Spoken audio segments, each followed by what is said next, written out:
പ്രായഭേദമന്യേ നമുക്കെല്ലാവർക്കും കേൾക്കാൻ ഇഷ്ടമുള്ള ഒന്നാണ് കഥ, അല്ലെ? പ്രത്യേകിച്ച് ചില മോട്ടിവേറ്റ് ചെയ്യുന്ന കഥകൾ കേട്ടുകഴിഞ്ഞാൽ ഒരു എനർജി ഡ്രിങ്ക് കുടിച്ച ഫീൽ ആയിരിക്കും.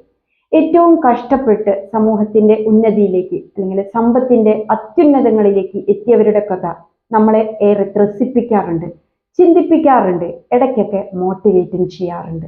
എന്നാൽ ഞാൻ പറയുകയാണെങ്കിൽ ഇടയ്ക്കൊക്കെ നിങ്ങൾ വൻ വീഴ്ചകൾ സംഭവിച്ചവരുടെ കഥകൾക്ക് കൂടി സമയം കണ്ടെത്തണം. കാരണം അത് നമുക്ക് ഒരു മുൻകരുതലാണ് തരുന്നത്.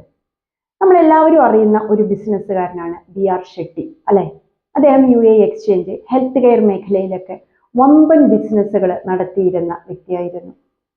അദ്ദേഹത്തിന് 30,000 കോടിക്ക് മേലെയായിരുന്നു ആസ്തി. ബുർജ് ഖലീഫയില് 2 നില തന്നെ സ്വന്തമായിട്ടുണ്ടായിരുന്നു. വിശ്വവിഖ്യാതമായിരുന്ന മഹാഭാരതം നിർമ്മിക്കും എന്ന് പറഞ്ഞു, അതായത് മഹാഭാരതം സിനിമ 1000 കോടിക്ക് എടുക്കും എന്ന് പറഞ്ഞ് ലോകത്തെ തന്നെ ഞെട്ടിച്ച ഒരു വ്യക്തി.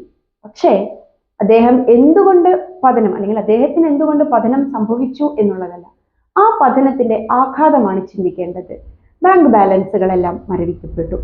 കോടികൾ കൈകാര്യം ചെയ്തിരുന്ന അദ്ദേഹത്തിന്റെ ബിസിനസ് സാമ്രാജ്യം ഏറ്റവും തുച്ഛമായ വിലയ്ക്കാണ് വിറ്റുപോയത്.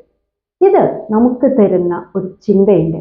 ഈ കാണുന്നതൊക്കെ, നമ്മൾ സമ്പാദിച്ചു കൂട്ടിയതൊക്കെ നമ്മുടെ കയ്യിൽ എന്നും ഉണ്ടാവും. ഞാനായിരിക്കും ഈ ലോകത്തിന്റെ രാജാവ് എന്നൊക്കെ ആരെങ്കിലും ചിന്തിക്കുന്നുണ്ടെങ്കിൽ വേണ്ട, ചില മുൻകരുതലുകൾ നമ്മൾ എടുക്കേണ്ടിയിരിക്കുന്നു. നമ്മൾ എന്ത് കാര്യം ചെയ്യുമ്പോഴും ചില കാൽക്കുലേഷൻസ് ഇട്ടിട്ട് വേണം ചെയ്യാനായിട്ട്. Let light Shine out of darkness.